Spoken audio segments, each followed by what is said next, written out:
Bonjour à toutes et à tous, je me présente Bruno Constantin, je suis le président de Sud Campus. L'objectif de cette mini ou de cet atelier, c'est ce qu'on appelle la constitution d'un CV. L'objectif, c'est de s'orienter, de vous orienter peut-être et de vous accompagner dans tout ce qui est démarche, de manière à trouver plus facilement une entreprise, de manière à rentrer dans le cadre, si vous voulez, de la formation, à savoir en alternance, c'est-à-dire la formation financée par des organismes collecteurs et qui vous permettront justement de poursuivre vos études. Je vais vous expliquer rapidement, vous donner peut-être quelques petites techniques qui vont vous permettre de bâtir votre CV pour qu'il soit le plus efficace possible. Première des choses, c'est que la période avril, mai et juin sont les périodes les plus propices dans le cadre de la recherche en alternance, puisque c'est sur ce moment-là que les entreprises vont commencer à réfléchir sur le recrutement du mois de septembre-octobre. Donc, aujourd'hui, première des démarches que vous devez avoir, c'est déjà de réfléchir, et il faut vraiment que vous réfléchissiez sur quel secteur vous allez vouloir vous orienter. La première des règles par rapport à un recruteur, c'est d'avoir en face de lui une personne, bien entendu, qui est motivée, mais surtout une personne qui a déjà au fond d'elle-même une conviction par rapport au métier qu'elle veut faire, au secteur dans lequel elle veut travailler et l'entreprise sur laquelle elle va s'appuyer. Donc, ce que je vais faire, c'est que pour la partie CV, j'ai pensé qu'il était judicieux de le regrouper, si vous voulez, en plusieurs étapes. Première étape que vous devez tous respecter, c'est que quand on fait un CV, la première des règles, c'est déjà d'avoir conscience que vous devez et vous devrez obligatoirement y consacrer un moment, 2-3 heures de votre temps et ne faire que ça pendant 2-3 heures. C'est-à-dire que vous devez, de A jusqu'à Z, bâtir un outil qui va faire la différence entre une personne et une autre. Puisqu'un recruteur, en moyenne, quand il reçoit un CV, va passer entre 30 secondes, 1 minute grand maximum sur votre CV. Donc l'intérêt, c'est de justement lui donner des outils qui vont dire je vais prendre plutôt ou je vais plutôt sélectionner cette personne plutôt qu'une autre personne.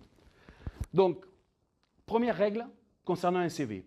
Comme je vous ai expliqué, c'est un document qui se voit et qui doit percuter. Donc ça veut dire que intrinsèquement, un CV doit être toujours formulé sur une seule page. D'accord? C'est-à-dire qu'un recruteur ne traitera pas de CV qui se feront sur 2 pages, 3 pages. Une seule page. Donc ça veut dire que sur cette page-là, il doit y avoir des codes couleurs, il doit y avoir des termes, il doit y avoir des phrases, des choses qui vont permettre, si vous voulez, au recruteur d'accrocher sur votre candidature. Deuxième règle, et très importante, c'est donner un intitulé à votre CV. On ne voit plus maintenant, dans le marché, des CV sur lesquels, en en-tête, il y a marqué « Curriculum Vitae ». Ça n'existe plus. En en-tête, vous devez obligatoirement mettre un titre. Alors mettre un titre, c'est quoi? C'est déjà mettre votre nom, en gros, mais c'est surtout intituler votre CV. Pourquoi? Parce que l'entrepreneur, le recruteur, va de suite identifier le message que vous voulez lui faire passer. Donc ça, c'est une des règles fondamentales que vous devez respecter. Ensuite, on va passer à une étape qui est extrêmement importante, c'est la sobriété de votre CV. Quand on parle de sobriété, ça ne veut pas dire que ce doit être un document qui doit être que succinct. Ça doit être quelque chose de très sobre. On parle d'humilité dans le CV. L'humilité doit basculer sur de l'efficacité ou de l'efficience. Ça veut dire que ce que vous devez faire figurer sur votre CV doit obligatoirement, là aussi, faire percuter le recruteur et l'accrocher. Bien entendu, quand on fait un CV, et ça arrive assez fréquemment, il faut mettre vos coordonnées les plus précises possibles.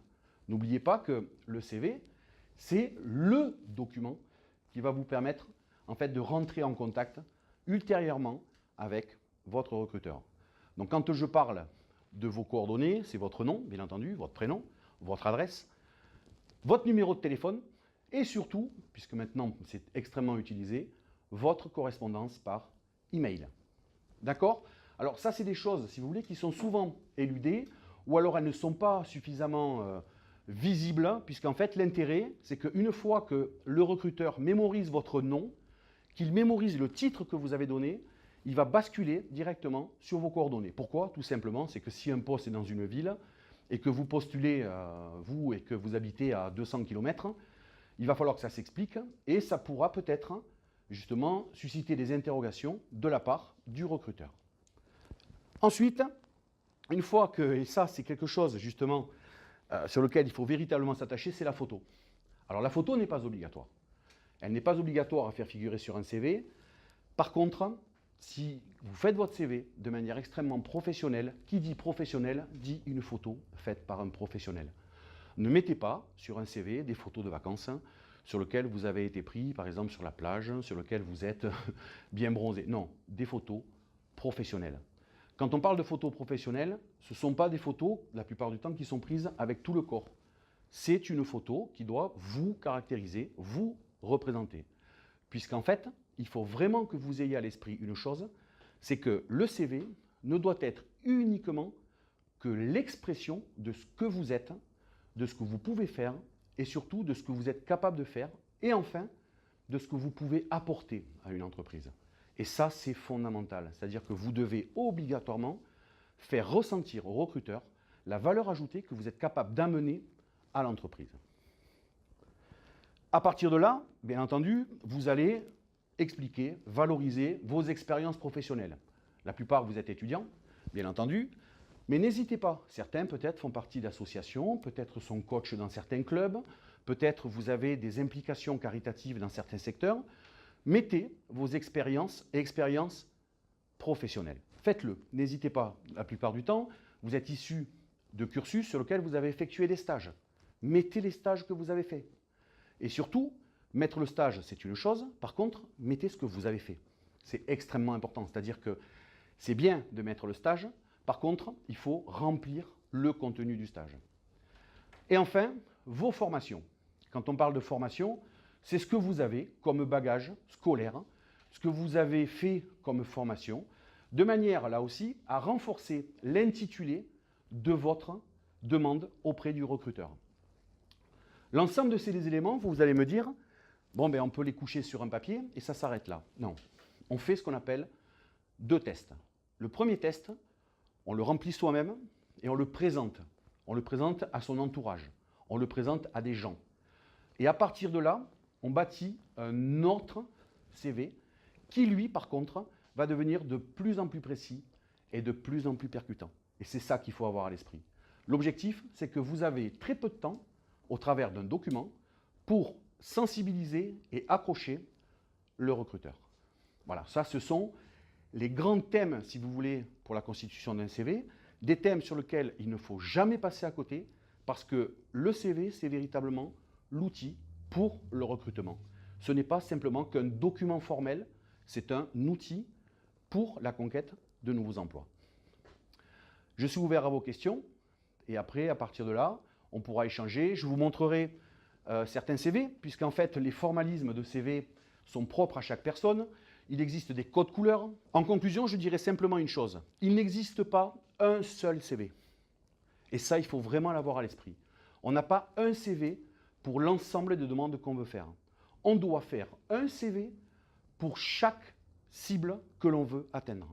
Ça veut dire qu'un CV n'est pas un document immobile, c'est un document mobile que vous devez faire évoluer par rapport à l'entreprise que vous voulez atteindre, par rapport au secteur que vous voulez toucher, ou alors tout simplement au poste que vous voulez convoiter. Voilà, donc je suis ouvert à vos questions, si questions il y a. Je vous écoute. Oui? Si, par exemple, on a prêté sa voix pour un dessin animé, est-ce que ça compte dans les expériences? Bien sûr. Bien sûr, toute expérience, ce qu'il faut avoir à l'esprit simplement, c'est vous dire simplement que l'expérience que vous allez mettre en avant peut-elle être mise au service de l'entreprise que vous convoitez. Voilà, c'est ça qui est important. Je prends un exemple, par exemple, les langues. Quand je vois ou quand les recruteurs voient marqué anglais scolaire, ben, anglais scolaire, c'est anglais pour tout le monde, quoi. La question, c'est de se dire quoi? C'est de se dire que est-ce que si j'ai une valeur ajoutée en langue, est-ce qu'elle est pertinente pour mon entreprise que je convoite ou pas? Mais mettre des choses qui sont basiques, le problème, c'est qu'une entreprise va recevoir 200, 300 candidatures, on ne fera pas la différence. Donc oui, dans la mesure où ça apporte une valeur ajoutée pour le CV que vous présentez. Ça, c'est très important. D'autres questions ou pas? Ouais. Vous avez dit de noter les diplômes et formations. Ouais. Moi, j'ai un diplôme d'entraîneur. Oui, bien sûr. C'est important de le dire. Bien sûr. Alors, c'est une très bonne question. Si vous vous orientez vers tout ce qui est commerce donc, et tout ce qui est management, le fait d'avoir un diplôme dans le domaine sportif de coach, ça veut dire que déjà, on peut considérer que vous avez une sensibilité par rapport à l'encadrement, par rapport au management, aux choses comme ça. Donc oui, c'est très important, travail d'équipe. On n'est plus aujourd'hui dans des raisonnements individuels, on est dans des raisonnements collectifs. Donc ça veut dire quoi? Ça veut dire que bien sûr, c'est une valeur ajoutée et ça peut être une valeur ajoutée. Oui. J'ai vu dans plusieurs CV déjà, les personnes mettaient à la fin du CV les centres d'intérêt. Oui. Alors, c'est exactement comme pour les langues. Les centres d'intérêt, c'est quelque chose d'extrêmement important parce qu'on va essayer de déterminer votre sensibilité à certaines choses. D'accord?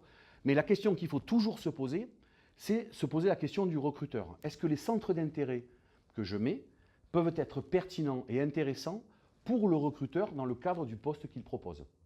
Si par exemple vous marquez lecture, des choses comme ça, allez plus au-delà. C'est-à-dire si vous travaillez par exemple, vous postulez dans un secteur comme la finance par exemple, mettez lecture, mais vous mettez des lectures qui sont liées par rapport au poste que vous convoitez, avec des revues, des choses comme ça. Donc oui, bien entendu. D'autres questions ou pas? Non? Bon, mais voilà.